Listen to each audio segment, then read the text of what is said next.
Mark Rogers TV, the voice of college football, wrapping up a Saturday night, week one, our first huge Saturday of college football with most of the big boys in play, with, of course, the Sunday and Monday night games to be decided. We just took in Michigan, Notre Dame, and South Bend. Irish hold off Michigan with a valiant defensive effort out of Notre Dame, winning 24-17. So before I address the game, want to let you know to please comment, like, and subscribe here to Mark Rogers TV, the voice of college football. You will find the best insight, information, discussion, debate, analysis right here from not just myself, but the best bloggers, broadcasters, and writers in the industry, and my core of folks that we have on board here on the live chats on a nightly basis to talk college football. So if anything else, you want to join in with these guys for some fun college football talk, little trash talking, little support, a little bit of this, a little bit of that, as now we start to get results in and we see who shows up for the talk after the predictions and after the trash talk, who shows up to take their beating. Right now, it's Michigan fans. Right now, it's Louisville fans. If there are any out there that were talking trash before the Alabama game, I don't know. We'll focus on Notre Dame and Michigan. I saw very little of Alabama and Louisville. It went as I pretty much expected based on my comments during the entire offseason leading into this game, but specifically my predictions this morning, and taking without much hesitancy Alabama to cover 24.5 points against Louisville. And they were up at last glance of 41-7 after taking at least a 28-0 lead. Tua Tagovailoa was selected the starter, and he played almost a flawless game statistically at that juncture. Jalen Hurts stepped into the lineup in the second quarter when the lead was well in place, and he got to play some meaningful reps. But once the Tide got up 21 or 28-0. All right. Before I talk to college football, and before I specifically zero in on Michigan and Notre Dame and join the chat as well to see what you guys have to say, I would like to discuss logic and common sense here, even more so than just college football. I have had comments rolling in from a number of people, both on YouTube, on Facebook, on Twitter as well. I've seen them all over the place. Some of them not even involving me personally. Some of those comments have come directly as a question or a comment directly to me. Others I've just seen on social media that basically speak to just people talking about what they saw this weekend and specifically today.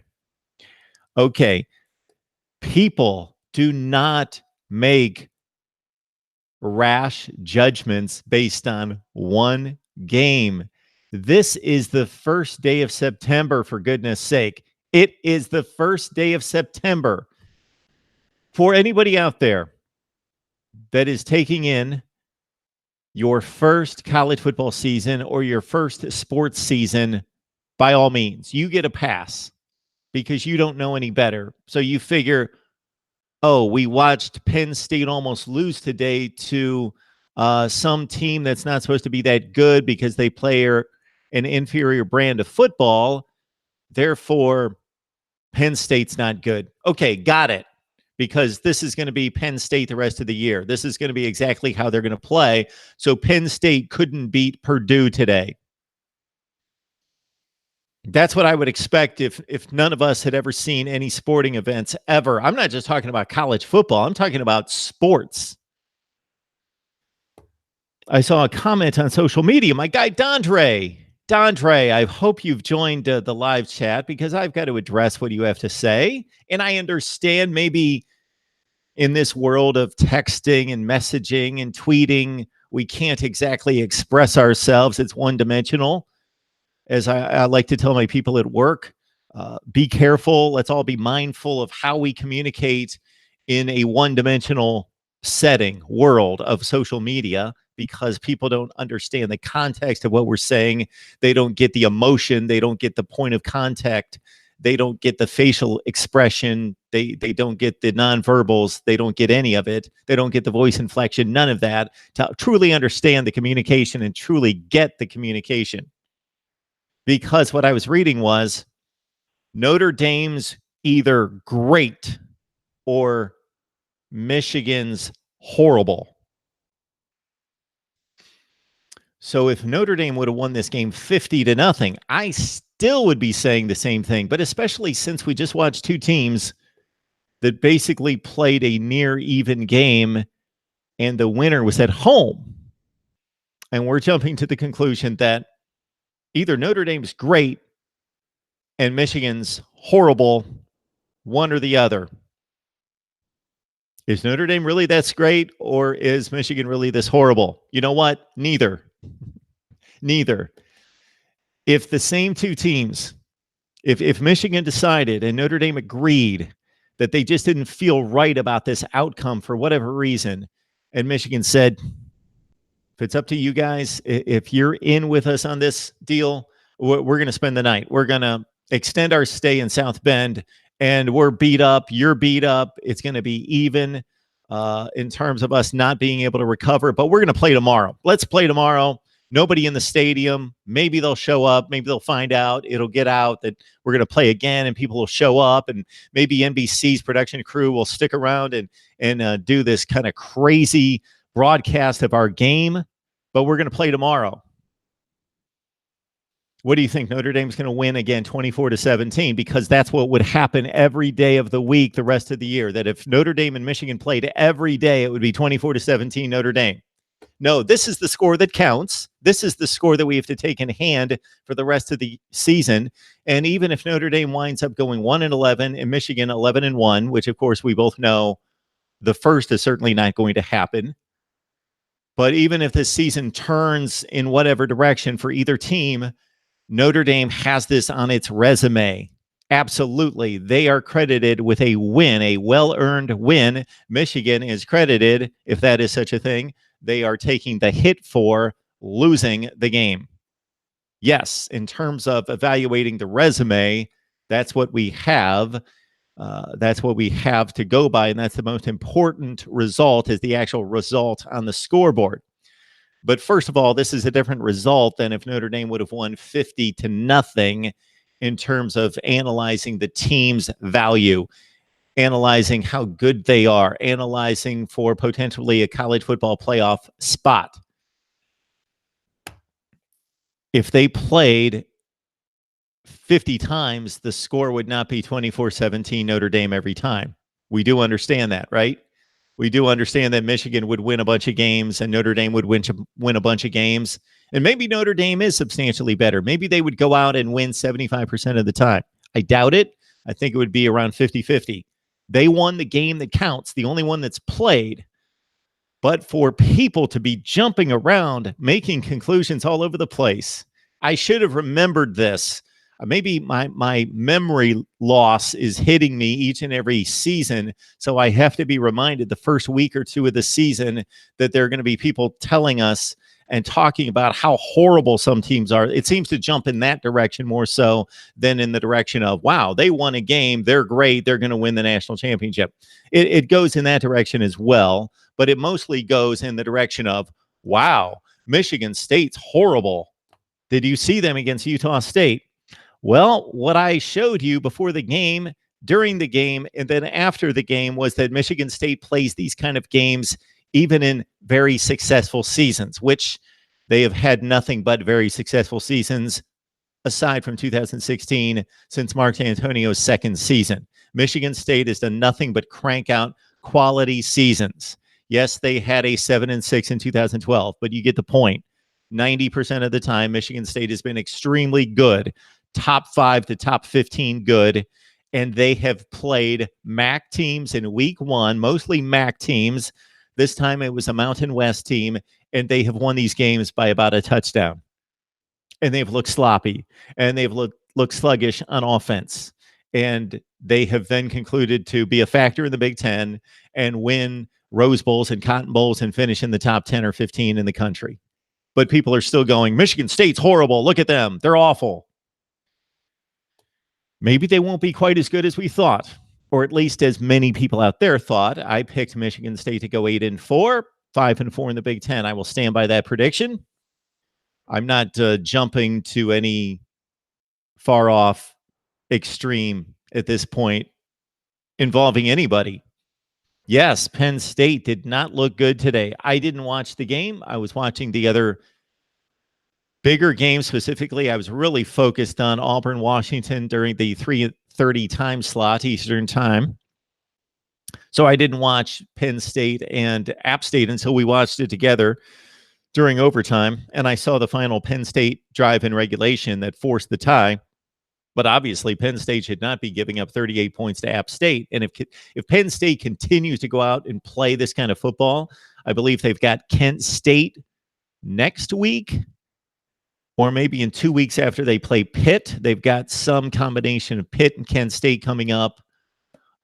Sure, if they beat Pitt by a field goal and they beat Kent State by 10 points, okay, now we've got something to work with. We've got 3 games to work with out of 12.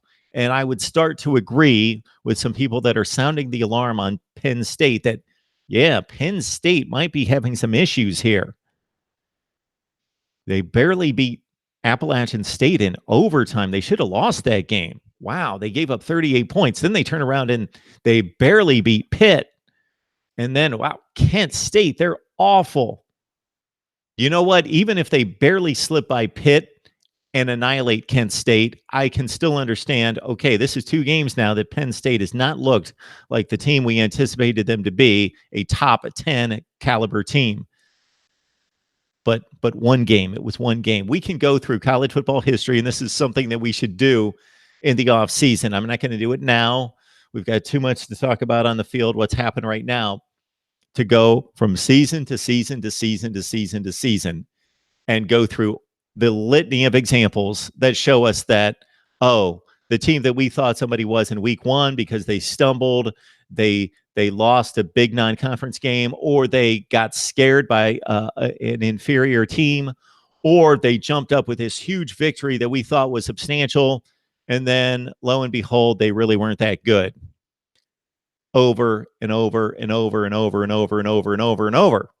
Now, many times, yeah, a team doesn't look good in week 1. They don't meet our expectations. They don't meet the criteria that we have placed for them in college football. And many times, yeah, that slide continues.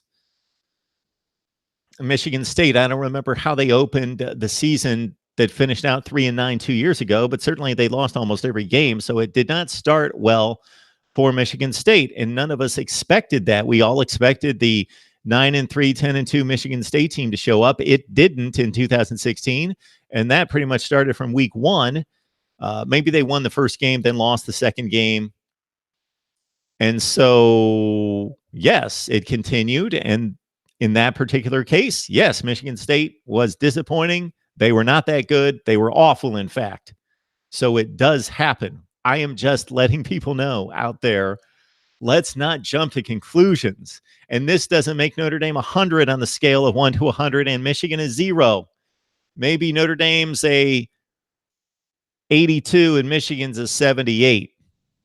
That's about all we can take from this game. For the sake of evaluation toward a college football playoff, Notre Dame won the game. Michigan did not win the game. They lost the game, and that's what matters. But there is not much separation between those two teams. Now, if we had a true system like the NFL, wins and losses, that happens. That kind of game is played, obviously, every week.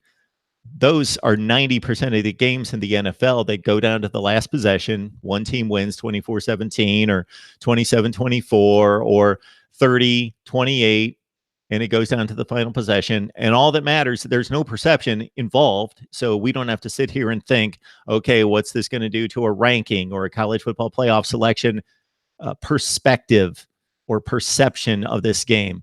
It doesn't matter. New England beat Buffalo 31-27. It was a great game. It went down to the last play. It went down to the last drive, but boom, New England's 1-0. Buffalo's 0-1. That's all that matters. hopefully what I've talked about makes some sense. And if I'm missing it, please let me know. Now, let's say we went into tonight's game in Orlando, Alabama and Louisville, and we all truly believed, let's say this was the case. I'm not saying it was. Let's say these were two different teams and or the same two names but completely different personnel. And let's say our perception, our expectation of Alabama and Louisville was maybe something similar to what it was with Alabama, Florida State this time last year, that these two teams are great, both of them. This is going to be so exciting. This is going to be great to see who's really better and who's going to come out with the win. And they're both loaded with NFL talent. They're loaded, and these are two national championship contenders. And even the loser is probably going to contend for a national championship. It was that kind of matchup. And then Alabama went out and won 41-7 and completely dominated the game. Then we could draw some conclusions and say, okay, what happened here? Was this just a completely off night by Louisville? Or does this mean something? And most likely I would tell you this means something. This means Alabama's great, close to great, and this means Louisville is way overrated. We way overrated Louisville, and this is the result. But also most likely that if they played again or played other times, that Louisville's really not quite as bad. They did come with their D game, and Alabama came with their A game. And I hope somebody's not jumping into the live chat actually believing that I'm talking about the actual Alabama-Louisville game tonight. I'm not. I'm talking about a situation in which there's an expectation that two teams are great, or at least on the same level, at some level, and then one of them blows out the other one, and it's the first game of the season. Yes, we can draw some conclusions, but I still take the perspective that we need to see a track record week to week to week to week to week. We need to see 3 or 4 games played. We need to see if Penn State's going to be better. We need to see if Michigan State's going to be better. Michigan was pretty bad on offense tonight. The defense got burned the first 2 or 3 drives of the game and gave up big plays, even when they put Notre Dame in bad positions behind the sticks. Brandon Bush got free. He used his legs to convert third downs. He hit on some big pass plays that he didn't necessarily hit a ton of those last year, at least consistently. I did not see his completion percentage tonight, but it's got to be much better than it was last season at 49%. It seemed as though he was hitting 65% of his tosses. But basically, after that, it was an even game. And if anything, in a very mundane, non-eventful second half, when Michigan popped the return right before halftime, got back in at 21-10, or was that right after halftime? That was right before halftime. Ambry Thomas with a return for the kickoff, 21-10. And then it's 24-10. They scored the touchdown to make it 24-17. It's a one-score game. It was a pretty uneventful second half, and Michigan really put the clamps on Notre Dame. Of course, the Irish were conservative. They had a 2-score lead, 11, then 14 points most of the second half. So we can't necessarily judge Notre Dame's offense in the second half and say, wow, Michigan rose up and stopped them and showed us that they are the Michigan defense we expected because they really shut down Notre Dame. Yeah, they played well. They did what they needed to do to get back in the game, but Notre Dame wasn't going to risk the 2-score lead until Michigan showed that they had some life on offense, which they had yet to do at that point, that they didn't do until their second to last drive of the game.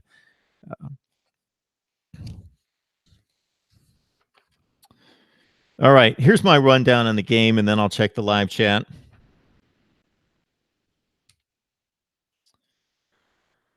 So Brandon Wimbush comes out, and he converted a number of plays, as I just mentioned. One was very impressive, first or second drive of the game. 3rd and long, Chase Winovich in his face. Chase Winovich was all over the place. That guy coming off the edge was remarkable, and we already knew that he was an All-American. And if anything, forget the final score. If you're rating players and looking at best players in the country, if there was an All-America team named after 1 week of play, Chase Winovich would be playing defensive end on the first-team All-America team. he was, regardless of what the stats were, he was in Wimbush's face constantly. And he was on a 3rd and long, and Wimbush stood in there, pulled the trigger, got the ball on a short route, crossing route to Chase Claypool that converted and really set up the first big Notre Dame drive. He was on target to Eliza Mack downfield, who made the remarkable catch. First career touchdown by Jafar Armstrong, and Notre Dame put together that great drive when 2 or 3 times they were behind the sticks at 3rd and long after Michigan dominated 1st and 2nd down. Then they let them off the hook, and Notre Dame converted 7-0. Big play for Michigan when Josh Metellus, one of the best safeties in the Big Ten, was thrown out for targeting. Brad Hawkins stepped into the game, and it was Brad Hawkins who was the safety providing support and help on the touchdown throw on the second Notre Dame touchdown. So Hawkins was there. He was in good position, but Chris Finke made a remarkable move and then a remarkable run to the post and hauled in the pass over Hawkins. Who knows what would have happened if Metellus would have been in the game. He's the starter for a reason. He's a better player. He's one of the best safeties in the Big Ten. But it was Hawkins in the game. Finke made the catch over him for the touchdown, and it's 14-0. All right. Shea Patterson gets Michigan in position. He takes a big sack in which he was overwhelmed. The Michigan offensive line, this is what lost the game for Michigan. Their offensive line is still not improved to this level. They will play most of their games and create running room for Higdon and Evans, and Patterson will have plenty of time to throw against most opponents, but against a Notre Dame front, an Ohio State front, unless they improve markedly the rest of the season, or against Michigan State and other teams of that caliber. Wisconsin will be a huge test for this Michigan offensive line.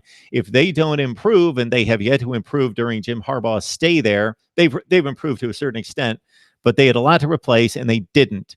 Bredesen was the one guy that was back as a veteran, experienced guy who's been productive and really good as a second-team All-Big Ten player, but the rest of the guys were not that good up front. Shea Patterson takes the sack in which he was running backward, knocks him out of field goal range. Big play there. Zach Gentry could have had a touchdown reception from Shea Patterson on the next Michigan drive when it went into the second quarter. Gilliman had a nice pass breakup covering the tight end. Gentry did not block him out as well as he should have. And Patterson had the pass breakup from Gilliman, and Michigan settled for the field goal. It was 14-3. So I'm just pointing out some big plays here so you get it stuck in your mind who's making the plays here. So Gilliman, Notre Dame, great pass breakup. Gentry, not a good job as a tight end, blocking him out. Michigan had to kick the field goal 14-3. Notre Dame drives back down for another touchdown. Bad penalties against Michigan. Converted 2 into first down. Chase Winovich, after a third down stop, he got called for a late hit. The offensive line could have been, this was pointed out by Doug Flutie in particular on the NBC broadcast, the offensive line for Notre Dame could have been called for a hold on the touchdown run to make it 21-3.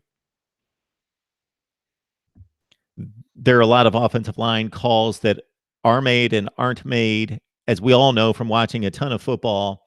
So I'm not going to blame Michigan's loss on one call by the official that missed maybe one holding call on a touchdown play from like 3 yards out. But it could have been called. It was 21-3. That was a third down. That would have forced the Irish to kick the field goal.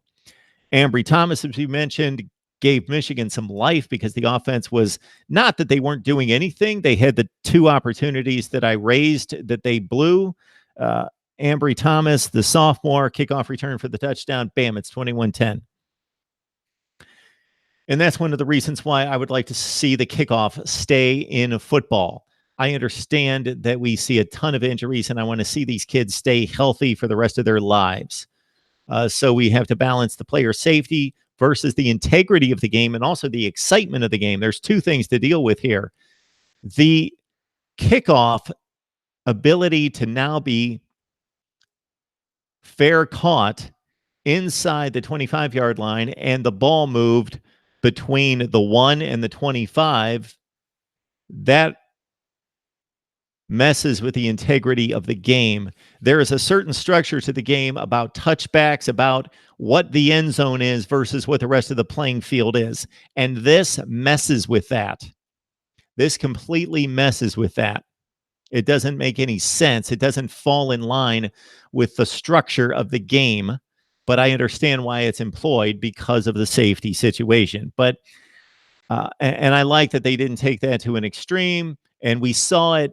I saw it a number of times today, but not most of the time. So I saw it maybe one every 5 or 6 kickoffs that somebody would fair catch the kickoff inside the 25-yard line. So it's going to be a factor. It is already a factor, but it's not going to be something that we're going to see just become the norm, at least not now, because there's too many guys around like Ambry Thomas that can bring it back 95 yards for a touchdown. Okay, we get to the second half. It's 21-10. Michigan goes on another drive. They get in field goal range. They botch the field goal. The holder drops the ball. Michigan's offensive line, again, I made the note here with the arrow down. I'll do this a lot when I'm taking notes. If a unit or a player is just not playing well, I'll put the arrow down to basically let me know, okay, they are just consistently not playing well. It's not one specific play that I can write down and say, number 77, the left guard, blew the block. He missed the block, and therefore Shea Patterson got sacked. It's just consistently 2 out of every 3 plays, they're getting beat, they're getting beat, they're getting beat. And I wrote that about the Michigan offensive line, getting beat by Notre Dame's front. Notre Dame was out rushing Michigan at one point, 87-13. Michigan, again, after they blew the botched field goal on the snap that was dropped, they come back the next time. They drive all the way down they didn't drive all the way down the field. They got to midfield, and then they started to play field position versus risk. They did this a number of times, once with Dylan McCaffrey in the game. They went for it on 4th and 4, the Notre Dame 45. The Notre Dame DB made a tremendous pass breakup, a really good play, not tremendous. It was a good play. So then this takes us near the end of the game because Michigan did that 3 times. They went for a 4th and 5, a 4th and 4, a 4th and 7 near midfield or slightly in Notre Dame territory, and they could not convert. And then Notre Dame would take it over. They would be fairly conservative. Michigan's defense kept stopping them. Notre Dame did next to nothing in the second half, except for the 1 field goal. So it's 24-10. All right, finally, Shea Patterson puts a drive together, 7 plays, 80 yards. It covered 2:49 on the clock. Patterson throws the touchdown pass to Karan Higdon with 2:18 left. Doug Flutie made the comment, I wasn't really keeping track. I'd have to go back. I don't have it on DVR, but the game's probably in its entirety on YouTube at this point. Doug Flutie said that Michigan wasted 30 to 40 seconds on that drive. But they got to within 24-17. And then we know what happened. Michigan stopped Notre Dame. They forced them to punt. They get the ball back at their own 25. They've got 1:48 to play. Shea Patterson with the ball in his hands against Notre Dame, needing a touchdown to force overtime. He's got a drive at 75 yards. We didn't really see the drive materialize. Credit, again, the Notre Dame defensive line and the Michigan offensive line not getting the job done again. And although that's the one time of the football game that there is more pressure on the offensive line than the rest of the game, when the defense knows you've got to throw, you've got no timeouts, you've got a $1:48 on the clock, you've got to drive at 75 yards for the score, you've got to throw. So we can pin our ears back, come after you. It's a difficult situation for the offensive line to be in, but it just followed the pattern of the entire game that the Michigan offensive line was beat time and time again, 80% of the snaps at least. And came the play of the game that the play that ended the game, the just quartet of Khalid Kareem, Julian Okwara, and one of the best in the business, Jerry Tillery, all over Shea Patterson. He tried to escape the pocket, but 3 of them were there. They knocked the ball loose. Tavon Coney recovered the fumble, and the game was over. This is now 17 consecutive road losses for Michigan against a ranked team going back to 2006. That is not the mark of a great football program. That is the mark of a losing program in big games, losing on the road repeatedly over and over and over and over and over and over and over against ranked teams. So that's only 17 teams that they've played that are ranked on the road since 2006. I'm going to have to go through the scores year to year to verify that, but that's what they said at the end of the game. And I knew that they had a streak going back to 2006 of bad road efforts. And of course, since 2006, Michigan's only beaten Ohio State once. That was 2011 against the Luke Fickell Buckeyes, and that was in Ann Arbor. Let's go to the live chat and see what you guys have.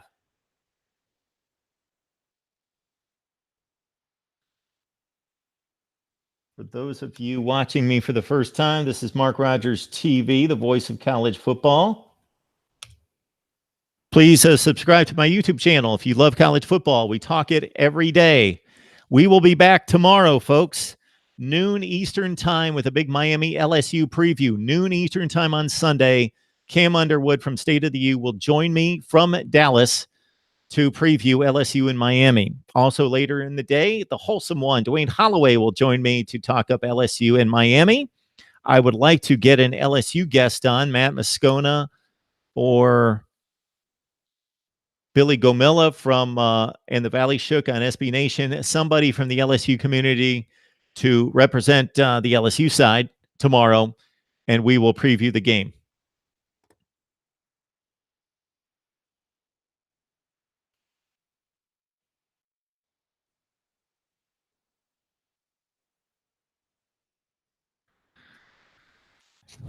Alabama dominant tonight. We're looking forward to Arizona BYU. Actually, they started about an hour ago. Don't know what's going on there. I will check that out soon. I will also check out the game once we get off here. See what's going on with Arizona and BYU. All right. I'm sure you guys have some interesting things to say after what I said. I know you're going to say I was making excuses for Michigan. I was not making excuses for Michigan. I was basically saying you can't draw total, complete, overarching conclusions based on one game out of 12.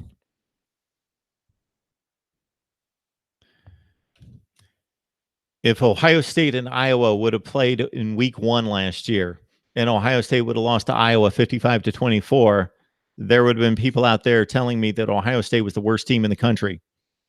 Well, they did play Iowa. They lost by 31 points. They got shellacked, and they were one of the 5 best teams in the country because we had to balance out that loss with beating Michigan State and Penn State and Michigan and other teams of that caliber, Wisconsin. And I could use almost every team as an example.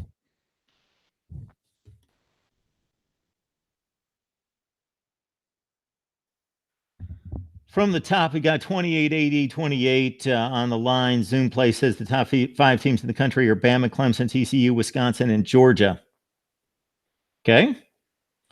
Amazing Blue, his first game in new system and a new conference left much to be desired, but we lousy by a touchdown in a very tough stadium. I can live with it. So that's Amazing Blue, obviously talking Michigan football with a bunch of typos there, but I got it. In a new conference. First game in a new system in a new conference. So he must be talking about Shea Patterson, I believe. Leon, Zoom Play, Navy Thomas, not hearing good things about that Penn State game. Amazing Blue, I couldn't live with our coach being a scumbag, though. What's that like? Obviously talking about Ohio State. So on the night that you lose your big non-conference game, that is typical Michigan stance on the situation. I've got to go after the Ohio State misconduct, alleged misconduct off the field. In that Urban Meyer situation, everyone, again, goes to one extreme or the other. Either Urban Meyer had nothing to do with that. Zach Smith screwed up his own personal life, beat his wife, whatever he did, and he didn't even get convicted of anything. But Urban Meyer, that's not his job. Just let him coach football. Why does he have to be responsible for somebody else? I don't believe that completely. Then, on the other hand, people are saying Urban Meyer's the worst person in the world. He's a scumbag, and he should be fired because he didn't do anything about a situation. He tried to cover it up, blah, blah, blah, blah, blah. That's not the case either. If I had the patience, if I had the time, and if I really cared to do it, I would love somebody else actually to do it for me and to come on that I could discuss. We could put up a list of pro Urban Meyer facts and conclusions to make in this case. I'm not talking about as a football coach, but Urban Meyer as a person, fulfilling his moral obligations just as a person, and fulfilling his obligations under contract as the Ohio State football coach, and what should be done. We could fill that up in what he failed to do and what circumstances and what conclusions we could make that made him look really bad in this situation. But we could also come up with a long list of defenses for him, which is fairly easy to do as well. What was easy to do in this case is to be a analyst on television, and in the climate we're in, because sexual abuse, and in this case domestic abuse, is a horrible thing, always has been. I don't care about the freaking climate. It's always been a horrible thing. It doesn't have to be 2018. Back in 1950 it was a horrible thing. It was the same thing. So I don't care about the climate and the environment and what should be done because of the climate. That's idiotic. You do what's right, regardless of what the climate is. You do what's right. And I'm going to get back to football in just a second. But my point is, I don't care about the climate. Let's talk about obligations based on the job, based on the position, also obligations based on being a decent person and doing what's morally right. But the facts are the case was investigated and determined by the police not to be domestic violence. They worked through that situation at Ohio State, and Urban Meyer dealt with Zach Smith face to face. That's been confirmed. He knew that the police had investigated and there was nothing to talk about. That's why he said there was nothing to talk about at Big Ten Media Days. No, he was not clear. He should have been clear. He shouldn't have lied, but he avoided a situation in which he felt they're talking about something that didn't happen because legally it didn't happen, because there was no found domestic abuse. And I'm not talking about going back to 2008 or 2009. The issue was in 2015 and there was no proven domestic abuse. Therefore, to Urban Meyer, it didn't happen. That's what he said, and that's what he meant. And if you've watched Urban Meyer speak about football and these type of issues, he's not extremely clear. And of course, in this situation, he's not going to be clear because he wants to get off the hook and not have to deal with this in front of the media. Why'd I get off in that? I'm just saying, just like what we saw on the football field today, not everything is completely black or white. Some things are. Believe me, I'm a cut and dry, right or wrong kind of guy, and I think there's a ton of absolutes in this world, right and wrong. But that's a complex situation, and what we see on the football field every week, in particular games involving really good teams or really comparable teams, is not they're great and they're horrible. The game was 24-17. Notre Dame won. Give them the credit. They should be given the credit, and whatever turns out in the ensuing games in which they continue to win, they should benefit from this victory against what's probably a good team. So if Michigan's as horrible as a bunch of people are saying now, Notre Dame's decent, okay, they won the game, Michigan's must be horrible. Well, then Notre Dame shouldn't benefit from this game. If you're right and Michigan's horrible, then Notre Dame, we shouldn't give them any credit for winning this game because they only won by a touchdown against a horrible team. So why would we give Notre Dame any credit? It was just like they just beat Ball State 24-17. All right.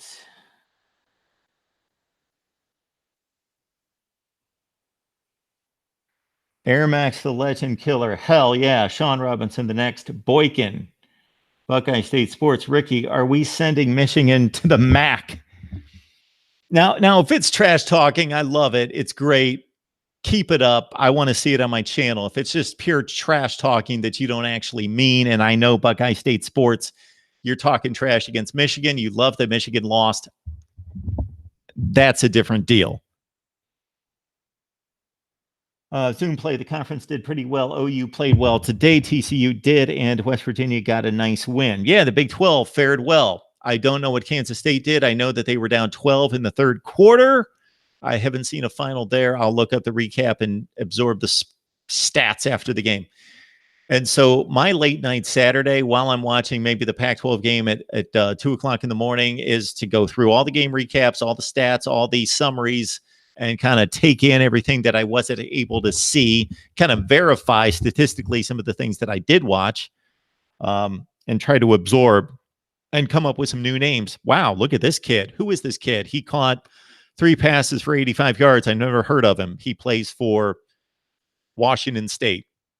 I doubt if there's a kid that plays for Washington State that I don't know, but you know what I mean. So I come up with new players every week that, okay, man, this kid had 3 sacks. Who is he? So I attempt. It takes a long time, so I don't get through everybody, but I try to go through all the stats and all the game summaries for all the Power 5 and a lot of the Group of 5 teams. When it's all said and done, college football playoff, Georgia, Clemson, TCU, Wisconsin / Penn State. So Zoom play is completely discounting Michigan's ability to get back into the Big Ten race, even though this was not a Big Ten game. And even though Michigan was playing on the road against Notre Dame, who's presumably, I think it's safe to say, a better team, a much better team than App State, and Penn State was playing at home and had to go to overtime against App State. Penn State's better than Michigan. Michigan has no chance to get to the Big Ten championship, and Ohio State apparently does not either. Zoom play, Air Max, you are right, bro. Buckeye State Sports. Oh, shit, my bad. Only team to lose a bowl game last year. Leon, Zoom. Michigan has lost 4 straight games, haven't they? They finished last year at 8-5. They lost the last 3. They were 8-2. Did they lose the last 3 games last year? They lost to South Carolina, Ohio State, and I don't remember who they played the week before Ohio State. It must have been Wisconsin. So Michigan has lost 4 straight games. Okay. Gary Patterson is one of the best coaches in the country. Zoom play, look up on my channel, Big 12 coaches rankings. I ranked all the coaches in the Big 12, and you tell me what you think about my rankings of all the coaches in the Big 12 from 10 all the way up to number 1.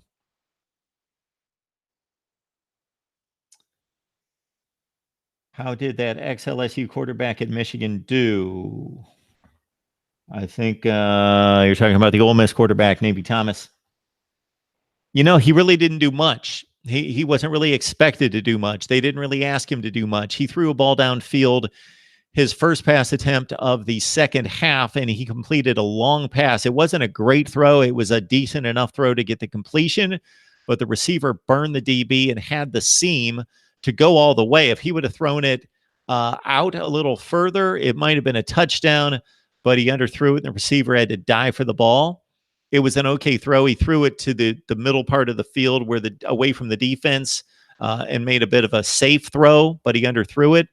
Other than that, he looked really good at times delivering the ball, especially to the backs and the tight ends where they needed the ball to be right on them to run with the ball to, number 1, secure the catch and not have to do one of these. We know tight ends, a lot of tight ends, not all of them, a lot of tight ends and running backs aren't great hands guys, so they need the ball in their body, but he also put it in play where they could continue to run. So I thought Shea Patterson played a really good game. He had a bad interception. He had kind of a bad judgment call in which they were in field goal range, as I mentioned, and he backpedaled and he got sacked and knocked them out of field goal range, but he was so overwhelmed by the rush. There were like 4 guys on him before he could turn around. That's difficult to judge because if he would have thrown the ball, it most likely would have been intentional grounding anyway. because I think he sprinted out of the pocket, out of the tackle box. All right. Buckeye State Sports. He played slightly better than John O'Corn. Come on, Buckeye State Sports. You know that John O'Corn handed Ohio State that game last year. That was one of the worst. That was a really just awful quarterback performance in that game last year. It was just bad. Okay. Machine Unit. Mark.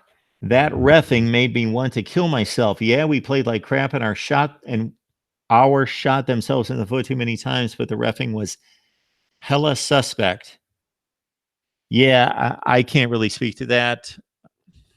I don't recall that bad officiating. I know that the Michigan defensive backs repeatedly got lost and grabbed and not pushed down receivers and ran over receivers. That happened a number of times. Michigan's defensive backs were very unaware of the ball in the air.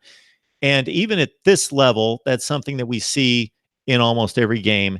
It is rare that a defensive back, even at the high collegiate level, the elite teams, the elite players, are that aware of the ball in the air and are able to adjust their eyes, turn their heads, and play the ball rather than just freeze and panic and run guys over. We see this all the time downfield in college football games. Shoot, we see it in the NFL. It's tough to do. Michigan dropped a snap. I feel like I've heard that one before. Oh, yes. I don't want to bash Texas, but wow, how they let Maryland beat them again. Tom Herman spent too much time at the strip club and not enough time preparing. Big 12 doesn't know what defense is. It's clear the Big 12 championship game, TCU versus West Virginia or Oklahoma. Okay, here we go. Zoom play. I'm not saying that's not going to be the Big 12 championship game because it certainly could be, because they're three of the top teams in the league, obviously. But, man. So we've all written off Texas that there is no way that they can be a factor in the Big 12 because they lost a non-conference game. And I know it was bad. They lost to Maryland. Maryland's probably going to be very mediocre in the Big 10, probably go 2-7, 3-6 in the Big 10, something in that range. It was a bad loss, no doubt.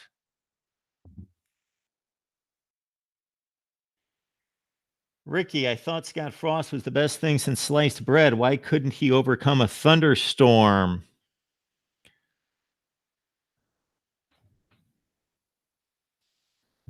We've got a roll call for the GOATs of TCU from Air Max the Legend here with Davey O'Brien, sure. Who, of course, is the namesake for the Davey O'Brien Award. Ladanian.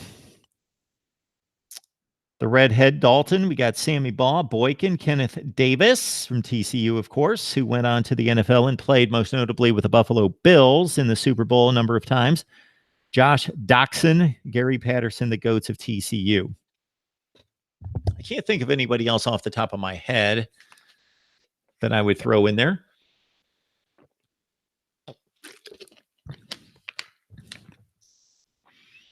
Iowa State is going through the same storm right now, Ricky. What is with these storms?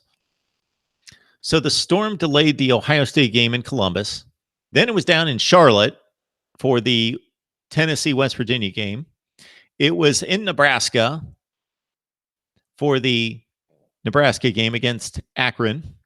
It also delayed however many other games were delayed. The Texas-Maryland game in D.C. So was there one in the Midwest that swept across the Midwest? But if that would have happened, it would have hit Nebraska before Ohio. And then there was one down the East Coast. Usually you can kind of spot it and centralize it to an area of the country and say, okay, wow, this hurricane's coming. And all the games in Florida and the Carolinas and Georgia are in jeopardy.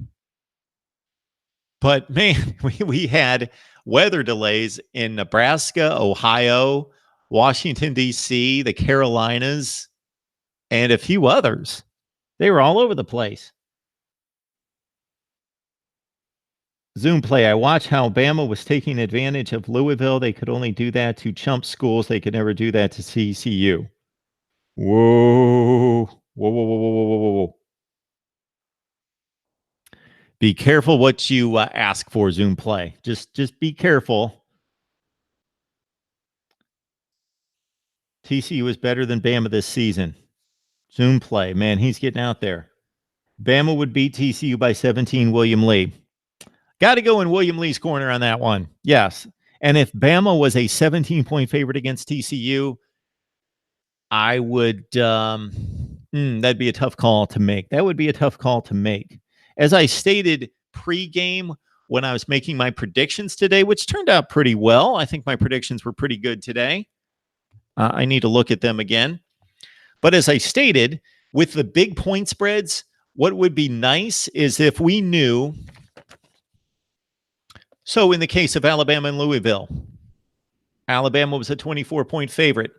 Let's say the game was roughly a 24-point game in the fourth quarter, and shoot, it's difficult in terms of my prediction because, wow, it's really on the edge. But we know Alabama, they really could have just blasted Louisville by 50. We don't know who's going to play in the fourth quarter. We don't know how hard they're going to be playing with the big lead. We don't know what the approach of the play calling is going to be, whether they're going to say, let's put it in cruise control, let's get out of Dodge and run home with a 24-point win, or let's put the throttle down. I want to see our team in certain situations. I want to run our offense. And if we beat them by 80, we beat them by 80. We don't know what's going to happen. So we got to make that projection. But if we knew that everybody's always going to play their best, then it would be easier to make these predictions in these blowout games against the spread, because Ohio State's a 40-point favorite against Oregon State. And if we knew, you know what, when Ohio State's up 45 points in the fourth quarter, they're not going to be satisfied because we're paying the players based on how many points they scored and how little points they give up. So they're going to play their hardest. Of course, we can't do this, but in theory, it would be interesting to see how bad these scores could be. All right, so tonight, I got that wrong. So here's my record for the day, and I believe all the games are in the books. I took Ohio State to cover 39.5. That's a win. I took Oklahoma to cover 20. That's a win. I took Texas to cover 13. Dumb. Loss. I took Ole Miss to cover 2. They were getting 2. I got a win there. Georgia Austin Pino spread. Took Auburn to cover 2. They did. That's a win. I took Penn State to cover 24. They did not. That's a loss. I took Tennessee to cover 9.5. They did not. That's a loss. I took Vegas with 26.5 against USC. They covered. That's a win. I took Boise State to cover 10 against Troy. That's a win. I took Bama to cover 24 against Louisville, and I believe they did, right? That was the final score. Bama won by more than 24. They were up 34 late. I'll go back and look at it. You guys can let me know if I'm wrong. I took Michigan plus the 2.5. They obviously lost by 7. I lost that, and Iowa did cover the 10 points against NIU. So for the weekend, against the spread, 2, 4, 6, 7, 8, 9, 10, 11, 12, and 12 and 5 against the spread. That's pretty good. I'll take that. 12 and 5 against the spread this weekend. And we've got 2 more to go with LSU, Miami, and we also have Virginia Tech, and Florida State. And I believe Miami, at last glance, was a 3.5-point favorite against LSU. Florida State, Virginia Tech, I believe Florida State was something in the range of a 4.5-point favorite. No, I think it was around a touchdown against the Hokies.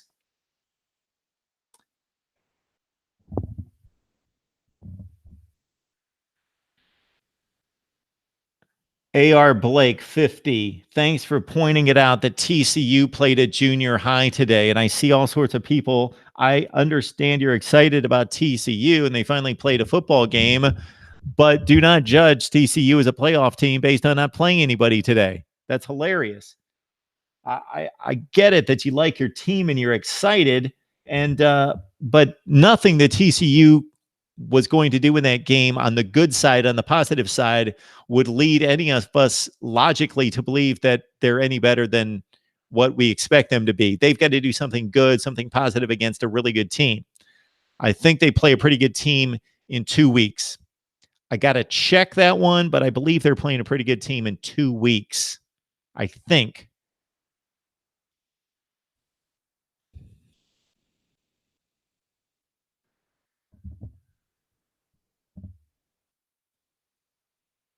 All right. Notre Dame is now an air raid program. Miami 45-17 from Orsinis Orca 78. Number one ND fan. Can't really say anything, Dennis, because you're shutting out an overrated SEC team.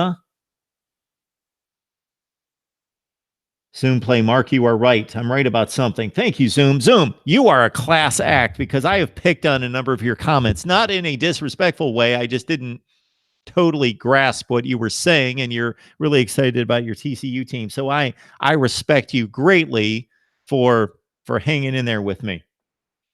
Dennis, man, you got to be excited, Dennis. LSU, it's only like 20 hours away now. Dennis, they had a nerve to bring Ricky Waters' old school team out. What 88 losers? They are cheaters. Whoa, whoa, whoa, whoa, whoa. Wait a minute, Dennis. There's one thing about trash talking and talking down your opponent and your rivals and getting on them. And so you can go the ridiculous trash talk route like Buckeye State Sports did with Michigan, should be playing in the MAC. That's funny. That's great. Or you go the logical route of I'm going to logically argue my team against your team and our history against yours or our current team against yours. But calling out the 1988 Notre Dame football team for being cheaters for doing what? Explain this to me. Because they beat you in a game, actually, that Miami scored what would have been the tying touchdown that we now see in the documentary on the replay, that Miami should not have been awarded a touchdown because the ball was trapped. And let's also understand, Dennis, that this isn't a pickup game. This isn't a pickup game where we're on the basketball court and we're calling fouls on each other, or a pickup football game where we don't have any refs and we've got to call our own pass interference or holding. Notre Dame had nothing to do with what the officials called. So let's see. Explain to me here. I don't want to hear about Terry Porter Fiesta Bowl, sir. Wait a minute. You're talking about Notre Dame. So you made a comment about the 88 Notre Dame team. I am challenging you on the comment about the 88 Notre Dame team and just asking you to clarify the cheaters comment, and then you flip it to the 03 Fiesta Bowl. I'm not understanding the logic here. Where's the argument? What is the argument? You brought up the Notre Dame team in 1988 being cheaters. How anybody can be a cheater unless they're cheating off the field and bringing in players and paying them and illegal recruiting, that's cheating. They can't cheat on the field. You understand, there are officials there. They can't cheat. A team cannot cheat. The officials can blow a call, but the players can't cheat. The teams can't cheat. They have officials there.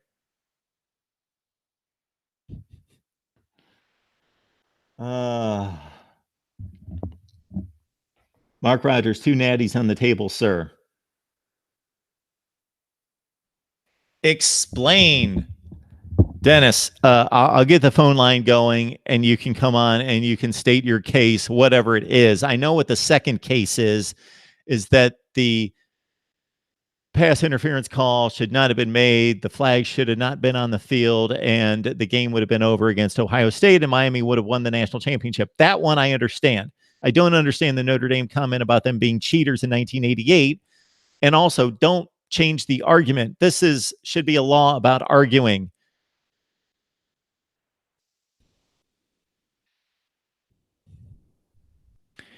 It would be like if I said to the Michigan fan, Ohio State has a better, greater, more prestigious football history than Michigan. And I stated a bunch of facts. And the Michigan person came back at me and said, well, we're number one in wins and we're number such and such in winning percentage. And we did this and haven't done that. And they came back at me with a bunch of their statistics. And then I said, well, Alabama's got more national championships than you, and Notre Dame's done this, and you've never done that. Well, we were arguing Ohio State against Michigan. These other teams don't have anything to do with it. So when you call Notre Dame's 1988 team cheaters, and then I ask you what you're talking about, do not refer to the 2003 Fiesta Bowl. Does that make any sense? All right. One of these teams gone. Alabama, Ohio State, Notre Dame, new foes, Clem Dumb. Okay. So, Dennis, what I take from that as a Miami fan, you want to play Duke, North Carolina, Georgia Tech, and Pitt every week. You would like Ohio State, Alabama, Clemson, Notre Dame, those teams to be out of your life because those are the schools that are elite and can beat Miami. So Ohio State would like Clemson and Alabama and all those teams to be out of the way as well. The few elite teams that can challenge them. And we could go right through it. Michigan would like Notre Dame not to have existed tonight because they wouldn't have lost a game. So, yeah, if your standard for Miami is let's be better than Duke and Georgia Tech and Pitt, yes, let's eliminate the elite teams so Miami can be the king of the coastal division of the ACC. But we beat Alabama, Mark. Yeah, and it was a great win, but let's not do an NCIS Fanatic 21, Buckeye State Sports, and just revolve everything for Ohio State's argument against Alabama on one game. Yes, it was the most recent time that they played, and it was a really good win for Ohio State. It was monumental because Alabama was number one. They were undefeated. They were just only 2 years removed from a national championship that Ohio State possibly could have won, but they were ineligible as a 12-0 team. And they are the two juggernauts of recent times in college football. And I will argue anybody about that. Certainly the Alabama portion of that cannot be argued. But in the last decade to 15 years, Ohio State is certainly, the power rankings prove it out, the winning percentage, the championships, that Ohio State has been one of the two top programs in the nation since Jim Tressel took over in 2001. Since 2002, they have been the most consistent winner in college football. Because if we go back to 2002, you have to take into account the 02 to 07 run that Alabama had without Nick Saban, in which they were marginal. They weren't even a top 25 team most of those years. Like 1 year they won the Cotton Bowl and were in the top 25, but besides that, they were awful most of that time. They were marginal. So Ohio State's been the most consistent winner in college football for the past 15 years. It's really not even that close. Bring up anybody else, and they've had down times. Texas, Oklahoma 02 to currently. So Oklahoma would be an interesting comparison to Ohio State in the last 15 years. If we went 02 to 17, Oklahoma would be an interesting comparison. USC, they would be close. They would be in that range as well. Alabama had 5 or 6 years down, so they're not. Auburn, they've not been good enough. Florida State was down from about roughly from 02 or 03 into 09, something in that range. So Florida State, no. Florida, certainly not. LSU for the past 6 or 7 years has been good, but not that good. They've been top 15 to 25 good, but not elite, challenging for national championships. They've been losing 3 and 4 games a year. So who? Georgia has not won enough championships in its conference. No national championships. Ohio State has 2. But again, Ohio State and Oklahoma, USC, that would be the argument for the past 15 years as the most consistent winners in college football.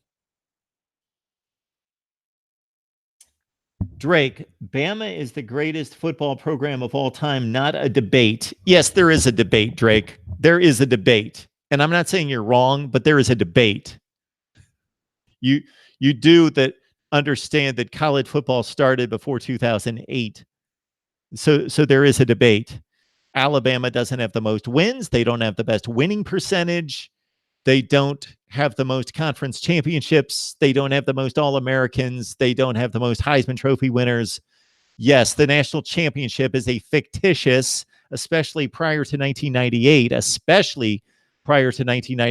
and to a certain extent, even now, a fictitious national championship in which you play in a selection tournament. We don't even have a true playoff now, but at least we've got some semblance of a playoff where you have to be selected. You come to the invitational to play in the tournament. You don't actually completely earn it. It's a selection process. But you're talking about Alabama championships, and this could be said about other teams. I'm not picking on Alabama, but they claim national championships that they didn't earn, or they claim national championships that, sure, they earned, but there were like 7 other teams in the country that did the same thing, that all went undefeated. And because they only played 7 games in a season at the time, or 9, they all can claim national championships. So the 17 number is bogus. We all know that. And so the other numbers that other teams claim, I saw at the beginning of the Michigan-Notre Dame game, 11 national championships for Notre Dame, 11 for Michigan. Well, I haven't gone through them, but I'm guaranteeing that many of those are very disputed as well. So everybody has puffed up national championship numbers because we've been watching college football. College football has been running now since about 1890. And so there should be about 130 national championships. But if you add up everybody's claimed national championships, you come up with about 500. So they're bogus claims for national championships. And no, Alabama does not indisputably have the greatest football program of all time. That's a joke of a statement. Can it be argued that they do? Yes, but it is debatable. It's like saying Michael Jordan's the greatest basketball player of all time. That's indisputable. It's not debatable. Yes, it is debatable. Anybody in any field, it's debatable. It is debatable.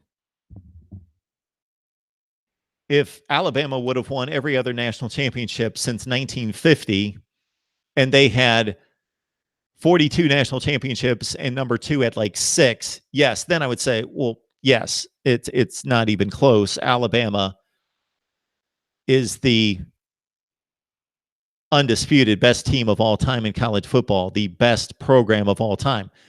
Major League Baseball, it cannot be disputed. It's such a slam dunk that the New York Yankees are the greatest franchise in history. That can't be disputed because the separation in numbers over time. The New York Yankees, from the time Babe Ruth and Lou Gehrig were on the field in the 1920 range, Ruth left Boston, went to New York in, I believe, 1917. From that time through Ruth and Gehrig and Lazzeri and DiMaggio and Mantle and Berra and all those guys up until 1964, when the Yankees stopped their run, they went to the World Series like 3 out of every 4 years for the span of about 40 years. And then they had a drought. Then they were good in the 70s. They were great in the 90s, etc. So they have dominated the sport. They have 27 world championships, World Series championships. The next best team has, I think, 8. The St. Louis Cardinals have 8. And the New York Yankees have won 60% of its games over the course of the complete franchise. And you guys could probably care less about Major League Baseball, but I'm just going to make my point. And nobody else is close. So yes, I would never debate anyone that the New York Yankees have been the greatest baseball franchise in Major League history because the gap is that much.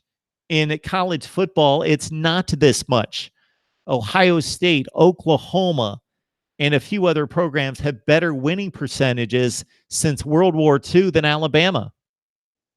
and they've played in separate conferences, and the national championships, to a certain extent, has been a joke. It's been a selection process. Colorado and Georgia Tech won national championships in 1990 in a season in which Colorado was given a fifth down to win a game against Missouri. And they were also gifted another in the bowl game against Notre Dame. Plus, they had a loss and a tie. So Colorado basically, they did, in fact, lose 2 games and tie a game because they should not have been playing a fifth down of football. If you don't know what I'm talking about, look it up. Colorado, Missouri, fifth down play 1990. The refs screwed up. They gave Colorado a fifth down. They scored on the drive to beat Missouri. Otherwise, the game would have been over. So we know it's not like it was 14 all in the second quarter. We know that Colorado would have lost that game. They would not have been playing in the Orange Bowl for the mythical national championship that year. They legitimately lost 2 games and tied a game, but they are listed in the record books as sharing a national championship with Georgia Tech, who went and beat a Nebraska team that had 3 losses in a bowl game. So this is how screwed up the history of college football has been in regards to awarding championships, or more screwed up has been the individual schools claiming its own national championships. Who does this in any other sport? Are there teams in the NFL saying, we're the Denver Broncos, and in 1986, we went 11-5, and there were 4 other teams in the AFC playoffs that went 11-5, but we were eliminated, and so we didn't get a chance to play in the playoffs. We're going to claim a Super Bowl championship that year. Let's hang a banner. We won the Super Bowl that year because we didn't get a chance, and we think it's unfair.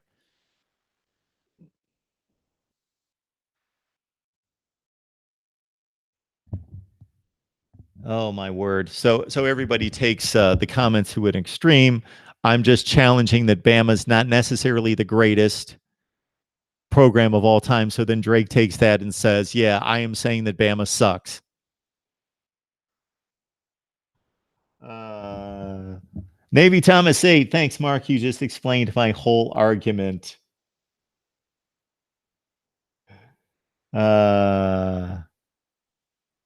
2012, the Reds should have claimed the 2012 World Series. Help me out there, Buckeye State Sports. Is that one of the Reds teams that lost to either the Giants or the Phillies in the first round of the playoffs? Baseball conversation on the side here. Patrick Ives, I believe I saw your name a long, long time ago. I have not seen you on Mark Rogers TV since. I want to welcome you back. How do you think Nebraska and Iowa State having their games canceled will affect them going into games against Colorado and Iowa, respectively? That is a tremendous, tremendous question.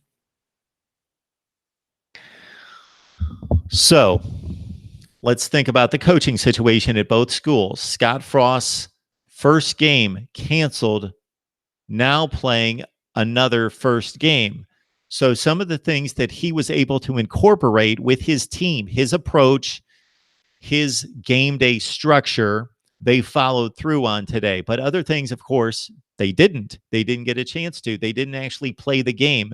So Nebraska has a bigger adjustment to make, having never played a game, having never gone through a full game day with its new structure, new coaching staff, new head coach in play.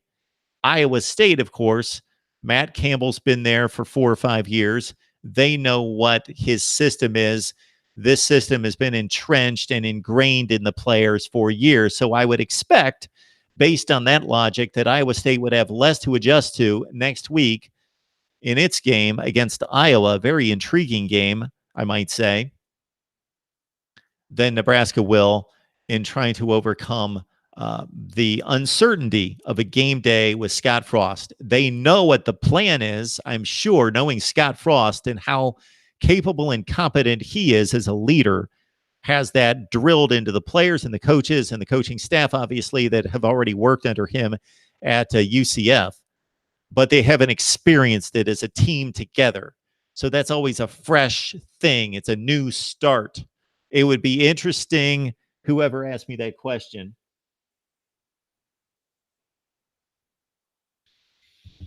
It would be interesting, whoever asked me that question, a good question about the Iowa State and Nebraska situations going into next week.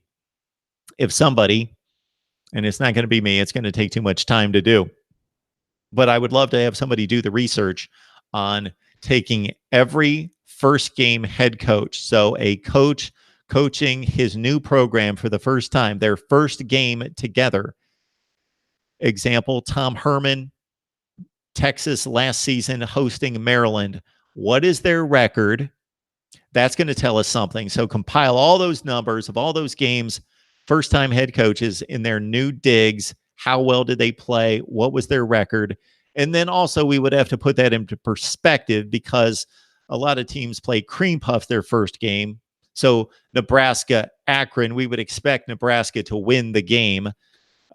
So most of the time we're talking about better teams playing lesser teams because the Power Five, much of their first games are against the Group of Five and against the FCS. So we would have to put it into context against who they were playing. But I would love to see a list of first game results for new head coaches to see if there's an adjustment period and if that can be proven, or at least there be an indication historically that there is some type of an adjustment. So that's what I'm guessing could be the factor for Nebraska. That's not going to be in play necessarily for Iowa State. Although there is the theory, and I subscribe to it to a certain extent, just like you should subscribe to Mark Rogers TV. I subscribe to this theory that, and it's a common cliche, that teams should improve. Do they improve? Most of the time, probably yes, but they're also playing a team that improved from game one to game two. But teams should improve markedly between game one and game two. Why? Well, they didn't play a preseason. They played a lot of reps. They played scrimmages against each other, but they didn't play full game competition like they do in the NFL or Major League Baseball or the NBA. So especially in college football, teams should improve the most between game one and game two because they've experienced, and there's so many young players in college football that are playing their first ever games, or they're playing a new assignment. They're a kid that was a special teams guy as a freshman, but now they're the starting linebacker, or they've got a certain assignment as a nickel back on passing downs, but they didn't play that position last year. They were on special teams. So that first game experience is extremely valuable to then take to a second game.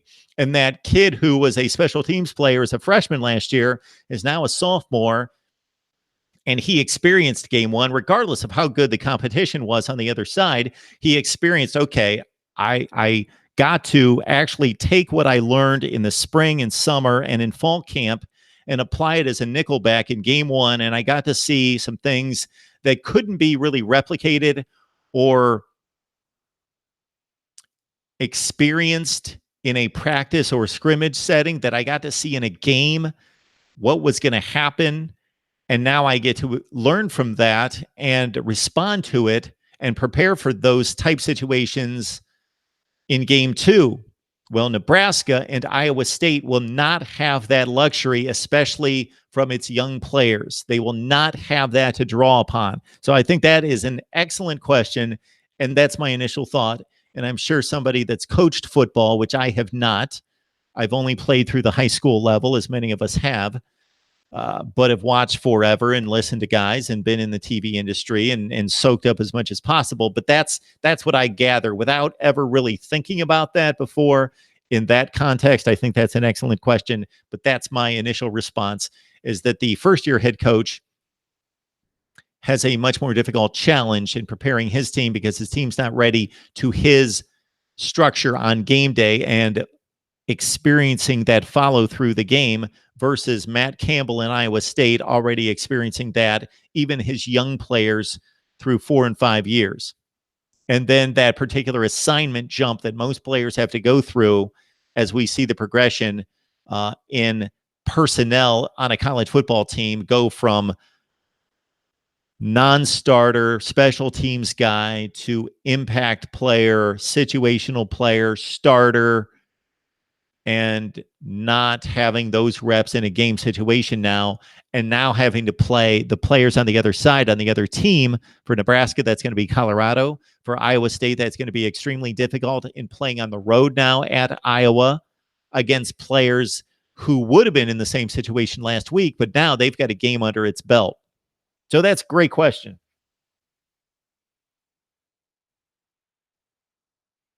And I spent a long time answering it, but I was kind of thinking through it myself as I was answering.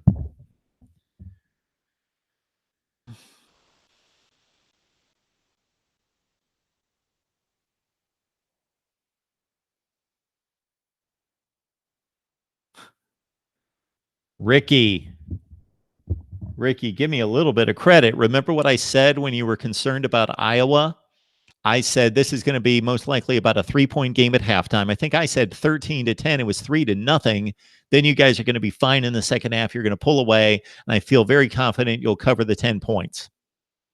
You won by 26. You pulled away in the second half. Ricky, you're good. Drake, Bama's going to lose by 50 to Ark State, right, Mark? Sure. Yeah. Okay. Mark, Nebraska is rumored to play again tomorrow. Man, wouldn't that be fun? I get to see the Huskers play. I wouldn't have gotten a chance to see them play tonight. Not much. I would have flipped that way, but I would be able to soak in the whole game. So that's kind of cool. Then we could do some post game here, Navy Thomas. Some post game on the Huskers. Hate and envy. Drake, I'm going to try one more time here. Will you please listen to me? Let's see if we can understand each other here. I am not saying that Alabama does not have the greatest football history, that it's not the greatest football program of all time. I am saying that it is arguable. It is debatable. It's just like I'm not saying that there is no question that Michael Jordan is the greatest player of all time, but it is debatable. There is a debate. I am saying, and we'll back it up and just did, so I don't need to go through the argument again, that the New York Yankees are the greatest franchise in the history of Major League Baseball. And when you say history, you're talking about from the first year they ever played until now. We're not talking about any particular time. So the entirety of its history has to be taken into consideration. Every year has to be basically has to be given the same weight. And when I say basically, if we were judging Oklahoma for 2 years and we were judging Alabama for 2 years, and for those 2 years, Oklahoma, let's say, went 6-6 and 6-6. So they're 12-12 for 2 years. And Alabama, let's say, inexplicably, but they went 0-12. Then they went 12-0 and won the national championship. Well, even though they both went 12-12 for 2 years, I would give Alabama a whole lot more credit, even though that 0-12 season would be very, very odd, and I would mark them down quite a bit. I would say, well, they won a national championship. So in that way, you can't, or at least I don't or wouldn't balance every season equally, but generally they all play 12 games or 7 games or 9 games or 11 games, whatever they play that particular year. So you've got to take the entirety into it. And Drake, I hope you're a complete expert on Alabama football from the time that they first stepped on a dirt field, a dirt lot in Tuscaloosa or wherever they were at the time. And you know the complete history. So this is not Nick Saban, Alabama, and this is all we're talking about. Or it's not even just Bear Bryant and Nick Saban. It's everything that's transpired. I was there covering Alabama. I was there on the sideline from, not for a long time, but from 1994 to 2000. So I watched some really good Alabama teams, one that won the SEC championship, another one that went to the championship game and lost. Actually, another one that went to the SEC championship game undefeated in 1994 and lost to Florida by 1 point, or they would have been playing in the Coalition National Championship game. In 94, that was the split deal between Nebraska and Penn State. So I watched Alabama football up close and went to all the news conferences and questioned Gene Stallings and the players and talked to them every Monday. So I was there, and I've got that slice of Alabama football. No, I've not been there covering Alabama football for the last 50 years, but I was there for 6 or 7 seasons. Again, on the sideline, in the press box, at the news conferences, having one-on-one interviews with the players, with Gene Stallings. So I got to understand the enormity of Alabama football and the history. And so I got that slice of it. So I do understand Alabama football, and I do understand its enormous greatness. Got it.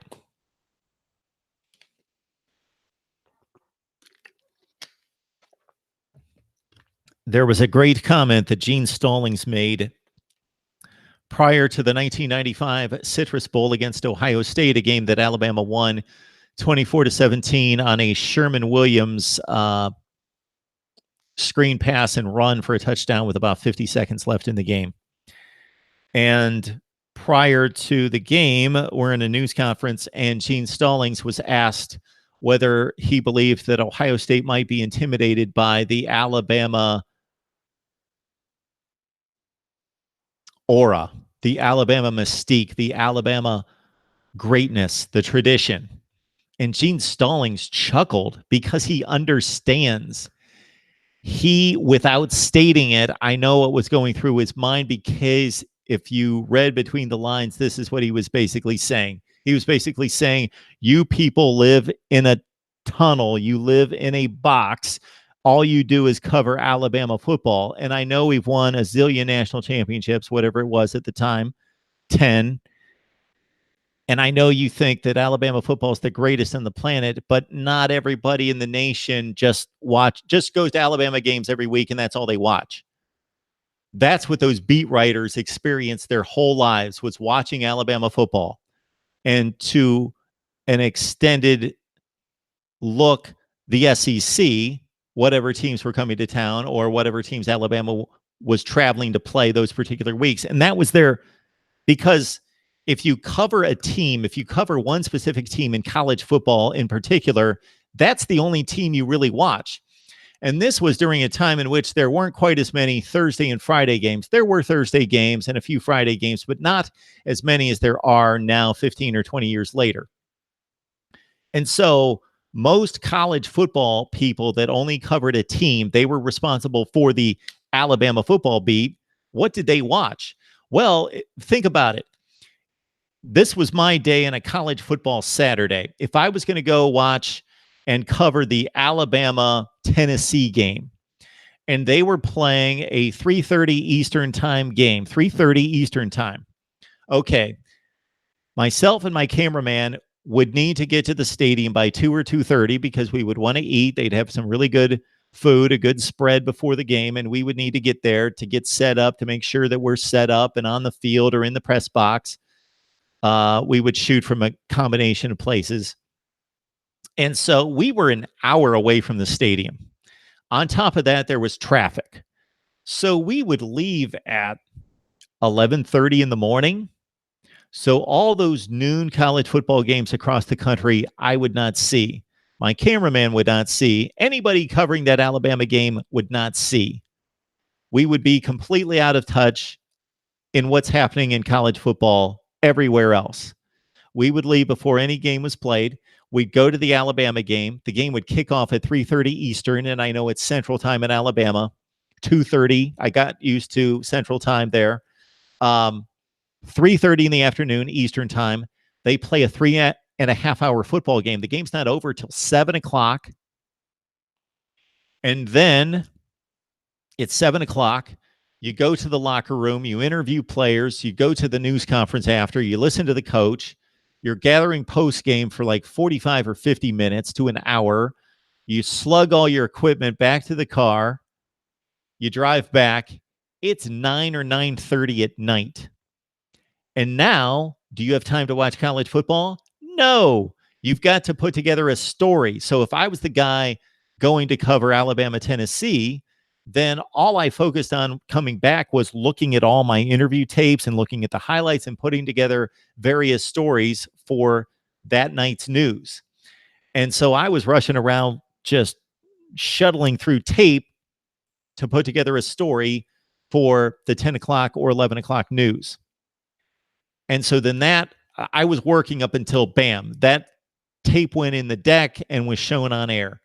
And so basically think about this, from 11:30 in the morning, before any college football was played that day, until after the news, I was absorbed with Alabama and Tennessee and knew nothing else that was going on in college football, except for hearing scores over the stadium loudspeaker and hearing guys in the press box say, "Wow, can you believe Illinois is up on Ohio State by 2 touchdowns?"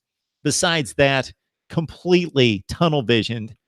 So this is the point I'm making, is that most of the media in America, it's not quite as bad as it was at that point because of the internet, but they focus on the team that they cover, and they don't know what they're talking about when it comes to anybody else. They only know reputation and what they hear. And again, there's more information released. There's more information out there for people to be knowledgeable and up to date, but they know their team if they're covering that team. So back to my little story about Gene Stallings at the news conference. He's asked about Ohio State being intimidated by the Alabama mystique, the aura, the tradition, and he just chuckled. And again, he knows who he's talking to, people that did nothing every Saturday but watch Alabama play football and report on Alabama football. And that's all they knew. And he basically tried to explain to them in a very classy and respectful way that you live in Alabama. They're probably asking the same question in Ohio because they're tunnel visioned and they're thinking Ohio State's the greatest. And is Alabama intimidated to play Ohio State? And he chuckled to basically say, no, we don't think like that. We're competitors. And we know that Alabama's great, and we know we've got a great tradition, but we know we're going to get on a field against a team that's got 25 NFL players, and they don't care about us. They don't overly respect or fear us in any way. So just some thought there about perspective on all of this.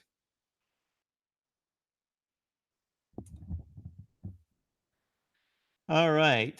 2007, Hawaii was destroyed by Georgia in the Sugar Bowl. Corey Smith. So I do this every time I see a new name. Corey Smith and any other person that I pointed out on the live chat tonight. If I pointed you out for the first time, if you're watching me for the first time, or if you've watched 50 times but have yet to comment and I'm pointing you out for the first time, I would love to know who you root for.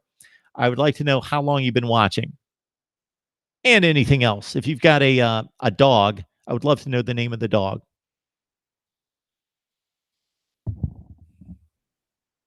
Texas Tech. I don't see NCIS Fanatic 21 on the line, but I gave him great advice without hesitating in taking. He needed a winner of the Texas Tech Ole Miss game, and I said without hesitancy, Ole Miss wins that game. Navy Thomas 8. ABC always had the Pac-12. Yes, they did. The Pac-10, the Pac-8. Texas Tech beat them 62-21. I'm sure I missed a lot of good talk in here. Ricky, his rants on Iowa in 2015 were kind of funny, even if they weren't totally accurate. We got to be talking about Colin Cowherd. Got to be. Colin Cowherd is the worst personality ever. 2008 Texas Tech or 2007 Hawaii. Jinker GM, have missed you for quite some time. Welcome back. Buckeye State Sports. Did you all see the Urban feature on game day? Made it seem like he killed Kennedy. They even used clips from Cowherd and Dan Patrick.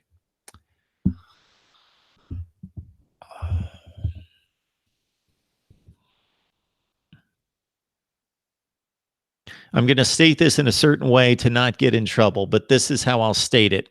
If I had a news or sports journalism organization and there was a situation like a Urban Meyer, and let's say if legitimately every analyst that I threw on the air honestly had the same take, they all thought Urban Meyer should be fired. He's the worst person on the planet for X, Y, and Z, and he should be fired. And Ohio State made the wrong move, and they covered it up, and they were unjust, and their ruling was unfounded, and they slapped him on the wrist when they should have enacted a harsh penalty.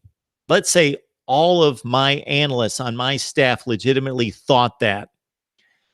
But day after day after day after day, these analysts got on the air, and that was their take on the situation. And I wouldn't want them to make up their analysis, or I would not want to go to my analysts and say, okay, all of you think the same thing. Therefore, I need you and you to take the counterpoint.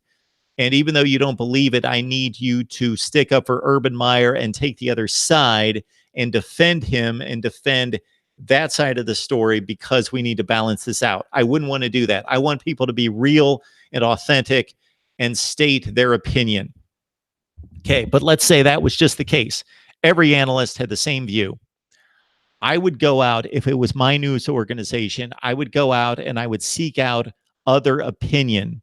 I would seek out the other side, and I would invite those people to be guest analysts on my shows to present the other side.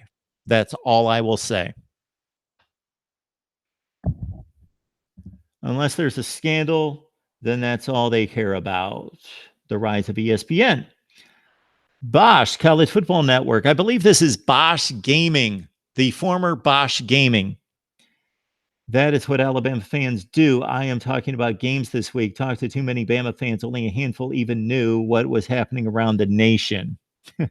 So I'm not picking on Alabama. That was my experience with Alabama. It happened at Ole Miss and Mississippi State. So I was in a place where I had to cover, and our sports department had to cover Ole Miss, Mississippi State, and Alabama because of their proximity and our viewing coverage, our area of coverage in the top half of the state of Mississippi and then into Alabama in about 10 or 12 counties in Alabama.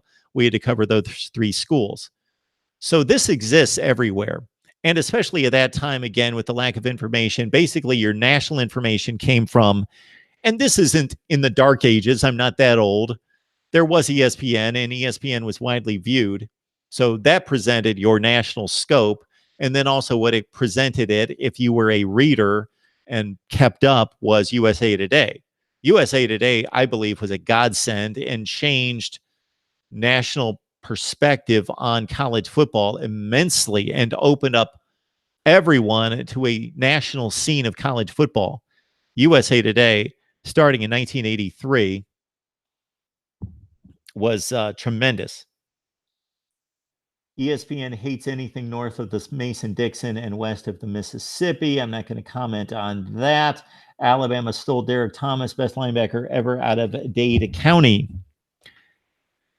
Maybe Thomas, that is exactly what ESPN does. Focus on the SEC. Ricky, slide first. I hope Iowa beats them. Mark Rogers, I'm 83 grad, sir. Okay, that's good to know. Dennis, Mark Rogers, I didn't like Gene Stallings and Dabo something sweetie team. Wisconsin's going 15-0 this season. Slide first. Slide first. Welcome to Mark Rogers TV. Please like, comment, and subscribe. Welcome to the show. We are the voice of college football, and you are welcome anytime. I'm seeing your name here for the first time, and so I ask that if you've got the time to let me know what team you root for. I'm guessing it's Wisconsin, since you said they're going to go 15-0. And how long you've been watching. The Reds beat the Cardinals tonight.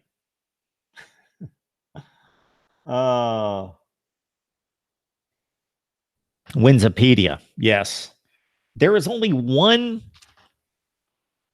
statistic that I don't find on Winsipedia that I like to see. So if I'm looking up, so once the bowl games were announced this past December, I looked up the series history between every team that was playing. Ohio State and USC. and they tell you who's won how many in the series, when was the last time they played, who is the longest winning streak, what are the most lopsided scores. But there's something in there that they don't have that I want, and I can't put my finger on it right this second, but there's something specific. I would just like to see every score of the entire series. But anyway. Oh, man, we got Slide first chiming in with St. Louis Cardinals World Series championships, and they're the team that's got the second most to the Yankees.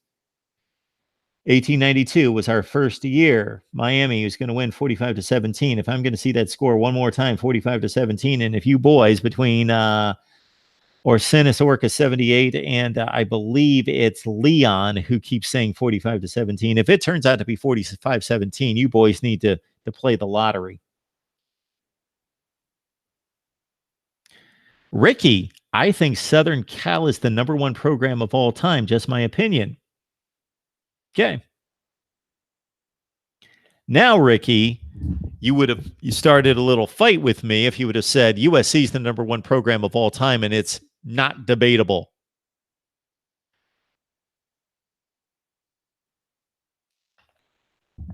Mark Rogers, the Huskers been gone since 83, 2001.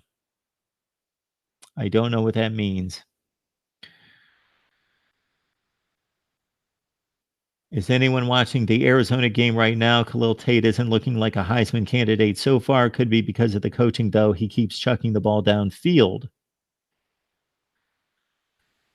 Let's keep in mind, and I said it a number of times during the offseason, that if you look at the last 3 games that Khalil Tate played, he only ran for, in some order, 58, 38, and 28 yards. I think those were the 3 numbers against not even really great defenses. Oregon, Arizona State, and then Purdue was the best defense they faced during those 3 games. So maybe defensive coordinators thought, ding, that's what we're going to force him to do, throw. And he will have to adjust this year.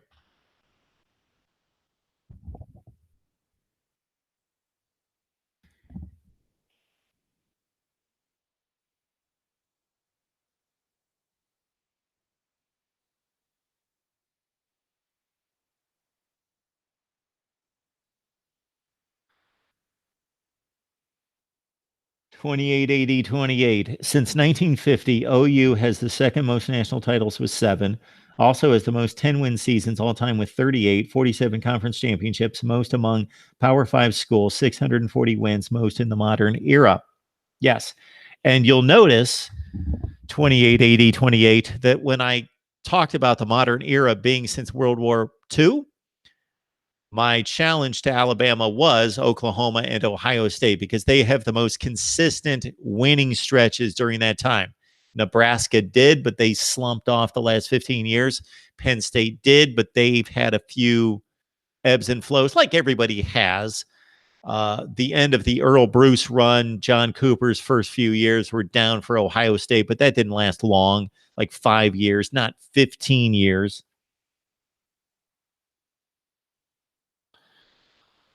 All right, boys, we've been on here a long time. I think I've covered the gamut. We talked Michigan, Notre Dame. It's not the end of the world for Michigan. Yes, the criticism of Jim Harbaugh will ramp up, and maybe it should be. He's lost another game. It's now 4 consecutive games, as was pointed out to me.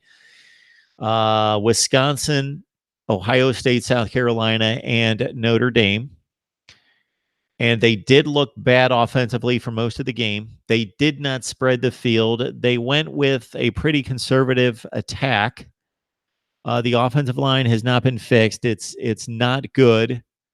That seems to be a common theme when we're talking about a team that has yet to reach the elite, that continues to disappoint in big games, that the offensive line is not what it needs to be.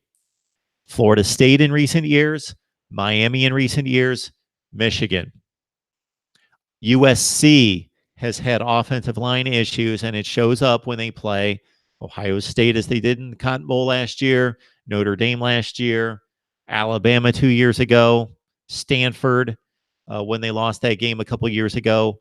Of course, they beat the Cardinal twice last year, but when USC has not been able to compete against the better teams on its schedule, offensive line. We don't talk enough about the offensive line. We don't know their names, but it's mighty important that the offensive line can play.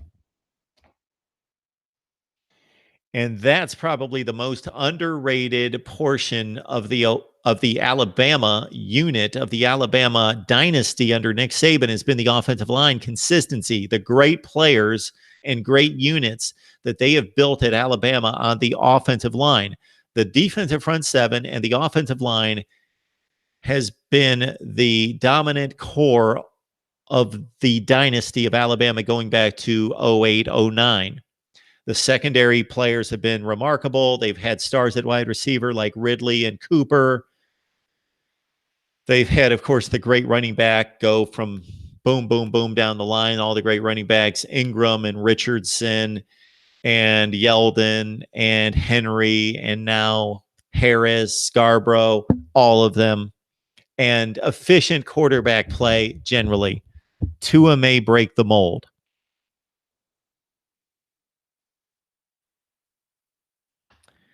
All right, folks. So on Mark Rogers TV tomorrow, we have a conversation with Cam Underwood from State of the U, where we will preview the LSU Miami game at noon Eastern time. I'll send out that notification late tonight, noon Eastern time on Sunday. Miami LSU prep. So I know you guys are going to be psyched up for that. We also will have Dwayne Holloway, the wholesome one, on to talk Miami football. And I would like to get the LSU perspective. And my best bets are Matt Moscona, who's there at the game for ESPN Radio. If you guys have yet to hear my conversations with Matt, they are exceptional. He's funny, he's animated, but most of all, he knows LSU football and he knows college football and sports in general. He's a solid first-class pro. And then also we've got Billy Gomilla from In the Valley Shook as well. So we're going to provide you with the best LSU Miami coverage from both sides that we possibly can. And if I can't find an LSU guest, then I will bone up on my LSU knowledge, which is pretty darn good as it is. But I want to be a little bit sharper to balance out the Miami end of things. So it's Miami LSU, of course, tomorrow night. And we will do pregame and preview the game. And we will do the postgame as well. Of course, I can't wait for this. I've been waiting all off season for college football, but in particular, this LSU Miami live stream after the game is going to be a whole lot of fun, and hopefully we'll do some big traffic and I will just I will probably talk for about 20 seconds because I'll need to go straight to the live stream to see what you guys have to say about the game. So if you love LSU and you guys lose, still get on the live chat. If you love Miami and you've been talking trash the entire off season, it's only fun if you come back and take a beating on the live chat if Miami loses. That's all I ask. Here at Mark Rogers TV, the voice of college football, then, of course, on into Monday to preview Florida State and Virginia Tech, but we'll focus on LSU and Miami. We appreciate the support, of course. Tell your family and friends that we exist. We're here for the best in college football coverage. Like, comment, and subscribe. If you like the audio, go to Google Play, Podbean, iTunes, and Stitcher. And, of course, please join us for our newsletter. Leave your email address to MarkRogersTV at Gmail. MarkRogersTV at Gmail. Leave your email address right there, and I will send you our newsletter every Monday. I've already started on this week's. It is packed with college football information for the hardcore fan, for the smart fan. That is you. We will see you next time.